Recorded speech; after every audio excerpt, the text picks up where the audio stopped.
오늘 우리가 사무엘상 16장 1절에서 13절을 봤습니다. 여러분, 우리가 하나님의 마음, 하나님의 뜻, 하나님의 계획을 안다는 것은 참 복이 있는 사람들입니다. 이 천국 복음이 땅끝까지 전파되어야 하니 그제야 끝이오리라 하는 것은 하나님의 계획이죠, 그죠? 하나님의 뜻입니다. 그러면은 복음 전파와 세상 끝날은 직결되어 있다는 것을 주님이 직접 말씀하신 것입니다. 그렇죠? 오늘 본문 말씀을 보게 되면 하나님과 여호와 하나님과 이제 사무엘 간의 이야기가 쭉 기록되어 있습니다. 우리는 기도에 대해서도 보면은 막 하나님의 듣든 말든지 내 할 말을 다 하는 것을 기도다라고 생각하는 사람들도 간혹 있습니다. 그러나 기도는 하나님과의 소통입니다. 하나님과의 대화라는 것입니다. 그렇죠? 오늘 한번 보십시다. 여호와께서 사무엘에게 이르시되 내가 이미 사울을 버려 이스라엘의 왕이 되지 못하게 하였거늘 네가 그를 위하여 언제까지 슬퍼하겠느냐? 내가 그를 위하여 언제까지 슬퍼하겠느냐? 너는 뿔에 기름을 채워 가지고 가라. 내가 너를 베들레헴 사람 이새에게로 보내리니 이는 내가 그의 아들 중에서 한 왕을 보았느니라 하시느니라. 베들레헴 사람 이새에게로 너는 그 뿔에다 기름을 채워 가지고 가라. 그럼 내가 지시하는 한 사람에게 기름 부으라는 말 아니겠어요, 그죠? 자, 그렇게 하나님과 사무엘 간의 이야기가 주거니 받거니 되고 있습니다. 자, 사무엘이 이르되 내가 어찌 갈 수 있으리까? 사울이 들으면 나를 죽이리이다. 이게 사실 이제 일반적인 일이거든요. 그렇죠. 그 당시에 왕정시대 같으면 더더구나 그렇지 않겠습니까? 하니 여호와께서 이르시되 너는 암송아지를 끌고 가서 말하기를 내가 여호와께 제사를 드리러 왔다 하고 이새를 제사에 청하라 라고 했습니다. 사무엘 선지자에게는 염려거리가 있었죠. 그죠? 하나님 말씀대로 하게 되면은 이 사울이 왕이 알게 되면 나를 죽이라고 될 겁니다. 그랬을 때 하나님께서 거기서 벗어나는 길을 말씀하십니다. 그렇죠? 벗어나는 길을 말씀하십니다. 너는 암송아지를 끌고 가서 말하기를 내가 여호와께 제사를 드리러 왔다 하고 이새를 제사에 청하라 라고 했습니다. 이새를 제사에 청하라. 내가 내게 행할 일을 가르치리니 라고 했습니다. 내가 내게 행할 일을 가르치리니 내가 내게 알게 하는 자에게 나를 위하여 기름 부어지니라. 하나님께서 정한 사람이 있다라고 말씀했습니다. 그런데 가기 전에는 그가 이새의 아들들이 총 8명이 있는데 그 중에 막내 다윗이다 이렇게 말씀하지 않으셨어요. 그렇죠? 그냥 그 아들들 중에 있다고만 이야기하신 거예요. 이러면 우리가 하나님께서 하나님의 종들에게 말씀하시는 것이 가만 보면 한꺼번에 모든 걸 말씀하지 않으십니다. 그렇죠? 이것도 어떤 면에서는 하나님의 지혜겠죠. 그렇지 않습니까? 여러분 혹시 우사인 볼트라는 선수를 아십니까? 달리 이렇게 세계 신기록을 내고 막 그랬잖아요. 근데 그 우사인 볼트라는 선수가 기록을 세 차례인가요? 이렇게 갱신하는 게 나오는데, 올림픽 기록을 갱신하는 게 나오는데, 사실은 처음에 할 때도 거기 이상은 달릴 수 있었답니다. 그런데도 일부러 그렇게 맞춰서 했다는 거예요. 그거 들으면서 참 대단한 선수다는 생각이 들었습니다. 우리는 잘하면 밑바닥까지 처음부터 다 보여주려는 그런 속성도 사람에게 있잖아요. 그 정도 여유가 있었던 것입니다. 하나님께서 다윗을 선택하시고 기름 부음을 할 때도 그 종 사무엘을 통해서 말씀하실 때도 한꺼번에 다 보면 말씀하지 않으셔요. 우리는 막 친구가 친하다 보면 하나의 절까지 다 이야기하는 경우 있잖아요. 따라합시다. 그럴 필요 없다. 그럴 필요 없습니다. 이 하나님의 지혜라는 거예요. 자, 그러면서 이새를 제사에 청하라. 내가 내게 행할 일을 가르치리니 내가 내게 알게 하는 자에게 나를 위하여 기름을 부어주니라. 여러분, 이스라엘의 왕을 하나님이 세우실 때 이스라엘 백성을 위해 세운 것입니까? 하나님을 위해 세운 것입니까? 맞습니다. 하나님께서 하나님을 위해 세운 것입니다. 그러면 왕은 누구의 말씀을 들어야 됩니까? 하나님의 말씀을 들어야 됩니다.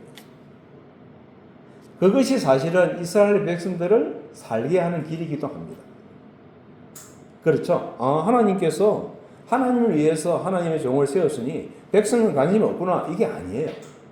하나님의 말씀을 듣고 순종하게 되어지면 그 백성의 삶이 영혼이 잘 되듯이 범사가 잘 되고 육체도 강건하게 잘 되도록 되어 있습니다. 오늘날 우리도 마찬가지죠. 우리가 하나님 말씀에 순종하기 시작하게 되면 하나님이 나를 돌보지 않는 거 아니야? 이렇게 생각할 수도 있지만 전혀 그게 아니고, 하나님 말씀에 순종하게 되어지면 우리 영혼이 잘 되고 범사가 잘 되고 육체도 강건해져서 잘 되도록 되어 있습니다. 그렇죠? 내 부모를 공경하라, 그래야 내가 잘 되고 땅에서 장수하리라 하는 이 말씀을 가만 들어보면, 아니 우리 아버지 어머니 뭐 존경할 거리도 없는데 아버지 어머니한테 잘하라 합니까? 이렇게 생각할 수도 있잖아요. 왜냐하면 부모님도 온전하지 않으니까요. 그런데 하나님이 하시는 말씀이, 내 부모를 공경하게 되면 내가 잘 된다는 거예요. 네가 땅에서 잘 되고 장수하도록 하겠다는 것입니다. 잘하는 부모한테 잘하는 거야 그거 어렵습니까? 쉬울 수 있죠. 그런데 나한테 못하는 부모한테 잘하는 거는 참 어려운 것입니다. 그런데 잘하든 못하든 하나님 말씀에 순종하게 되면 내가 땅에서 잘 되고 장수하는 복을 하나님이 주시겠다고 말씀을 믿으시면 아멘 하십시다. 하나님 그걸 하신 거예요. 자, 어쨌든 이 오늘 본문에 보게 되니까 사무엘이 여호와의 말씀대로 행하였다라고 4절에 기록합니다. 사무엘이 여호와의 말씀대로 행하여 베들레헴에 이르매 성읍 장로들이 떨며 그를 영접하여 이르되 평강을 위하여 오시나이까, 이르되 평강을 위함이니라. 내가 여호와께 제사하러 왔으니 스스로 성결하게 하고 와서 나와 함께 제사하자 하고 이새와 그의 아들들을 성결하게 하고 제사에 정하니라 라고 되어 있습니다. 여기 보면은 사무엘이 여호와의 말씀대로 왔고 장로들이 떨면서 그를 영접하면서 평강을 위하여 오시나이까 라고 물었을 때 뭐라고 이야기했습니까? 평강을 위함이니라 라고 했습니다. 그런데 사울 왕의 입장에서 보면 평강입니까? 아닙니까? 사울 왕의 입장에서 보면 평강 아니죠? 이제 내 자리를 위협하고, 그죠?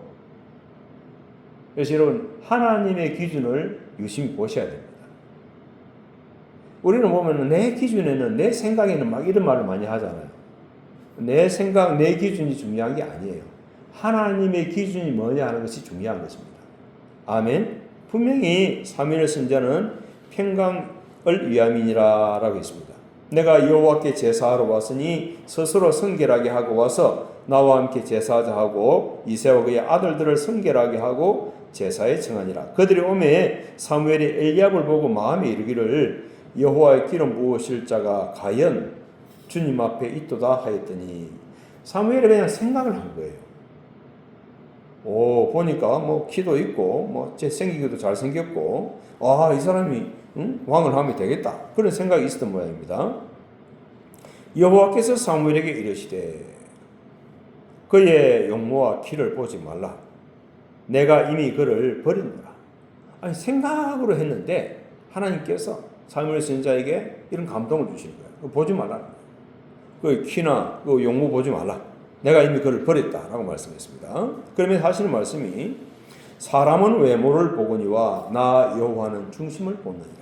따라합시다. 사람은 외모를 보거니와 나 여호와는 중심을 보느니라. 그렇죠? 사람은 외모를 보지만은 하나님은 그렇지 않다는 거예요. 하나님은 그 사람의 중심을 본다, 이렇게 말씀했습니다. 이새가 아비나답을 불러 사무엘 앞을 지나가게 하며 사무엘이 이르되 이도 여호와께서 택하지 아니하셨느니라 하니 이새가 산마로 지나가게 하며 사무엘이 이르되 이도 여호와께서 택하지 아니하셨느니라 아니라. 이새가 그의 아들 7을 다 사무엘 앞으로 지나가게 하나 사무엘이 이새에게 이르되 여호와께서 이들을 택하지 아니하셨느니라 하고, 또 사무엘이 이새에게 이르되 내 아들들이 다 여기 있느냐? 이새가 이르되 아직 막내가 남았는데 그는 양을 치나이다. 그는 양을 지키나이다. 사무엘이 이새에게 이르되 사람을 보내어 그를 데려오라. 그가 여기 오기까지는 우리가 식사 자리에 앉지 아니하겠노라. 이에 사람을 보내어 그를 데려오매 그의 빛이 붉고 눈이 빼어나고 얼굴이 아름답더라. 여호와께서 이르시되 이가 그니 일어나 기름을 부으라 하시는지라. 사무엘이 기름 뿔병을 가져다가 그의 형제 중에서 그에게 부었더니 이날 이후로 다윗이 여호와의 영에게 크게 감동되니라. 사무엘이 떠나서 라마로 가니라. 여러분, 우리가 하나님의 그 기준을 한번 생각해 보십시다.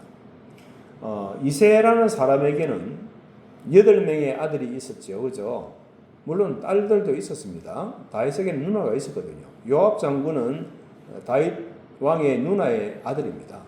그런데 이 아들 숫자만 세었을 때 8명이었는데 그 8명 가운데 막내가 다윗이었습니다.